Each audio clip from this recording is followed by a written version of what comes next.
एक आता अशी बातमी येते, कदाचित भारताच्या या सगळ्या आजच्या या यशानंतर थोडी चिंता डोक्यामध्ये आणणारी, ते म्हणजे भारताच्या राष्ट्रीय रायफल्स दलाच्या जवानांना पाकिस्ताननं ताब्यात घेतल्याचा दावा पाकिस्तानच्या लष्करानं केलेला आहे आणि त्यांचे वेगवेगळे दावे आहेत की हा त्यातलाच आहे। पण भारताचं असं म्हणणं आहे की त्या जवानानं चुकून नियंत्रण रेषा पार केली आणि तो पाकिस्तानच्या हातामध्ये लागलेला आहे।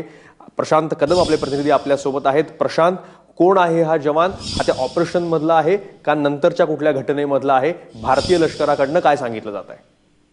मयुरेश, या जवानाचं नाव अद्याप कळू शकलेलं नाहीये, मात्र राष्ट्रीय रायफलचा हा जवान आहे। आणि खरं तर आज सकाळी जेव्हा हा सर्जिकल अटॅक झाला त्याच्यानंतर दावे प्रतिदावे सुरू आहेत। पाकिस्तानकडून काही वेगळे दावे केले जात आहेत आणि तशाच पद्धतीने पाकिस्तानचा एक असा दावा आहे की सर्जिकल जे ऑपरेशन झालं तर त्याच्यामधलाच हा एक जवान आम्ही पकडलेला आहे। मात्र भारतीय आर्मीनं हे वृत्त जे आहे ते फेटाळलेलं आहे आणि हा जवान चुकून एलओसी पार करताना त्या ठिकाणी पकडला गेला असं भारतीय लष्कराचं आत्ता तरी असं म्हणणं आहे। पण तिकडे पाकिस्तानमधल्या डॉन या वृत्तपत्राने जी बातमी दिलेली आहे त्याच्यानुसार जो एक भारतीय जवान, म्हणजे माहिती नाही की हा तोच जवान आहे की नाही, मात्र तो जवान जो डॉनच्या बातमीतला आहे तर तो महाराष्ट्रातला असल्याचं सांगितलं जात आहे। त्यामुळे आता भारतीय लष्कराकडून जेव्हा याच्या संदर्भातला काही खुलासा स्पष्टीकरण येईल तेव्हा नेमकं कुठलं नाव आहे या राष्ट्रीय रायफल जवानाचं, तो महाराष्ट्रातलाच आहे की काय, हे भारतीय लष्कराच्या स्पष्टीकरणानंतरच कळू शकेल। धन्यवाद प्रशांत, तुम्ही दिलेल्या माहितीबद्दल। त्यामुळे थोडी चिंतेची बातमी आहे की एक जवान पाकिस्तानच्या